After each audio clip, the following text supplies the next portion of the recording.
బైబిల్లో కనిపించే హెరోదియా.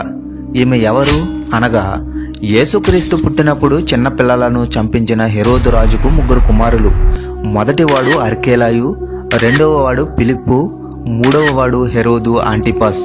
ఈ మూడవవాడు సమరయ స్త్రీకి హెరోదు రాజుకు పుట్టినవాడు. ఈ హెరోదు చనిపోయిన తర్వాత 3 కుమారులు 3 ప్రాంతాలను పరిపాలిస్తున్నారు. ఈ మూడవవాడు హెరోదు ఆంటిపాస్ తన సహోదరుడగు ఫిలిప్పు భార్యను ఉంచుకొనెను. ఆమె ఈ హెరోదియా.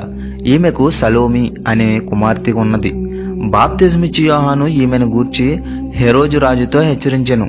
అందువలన యోహానును చెరసాలలో వేసిరి. ఈ రాజు జన్మదినము నాడు ఈమె కుమార్తె నాట్యమాడి తల్లి ప్రేరేపణ వలన యోహాను తలను తీయించమని కోరెను. అందువల్ల యోహాను మరణించెను.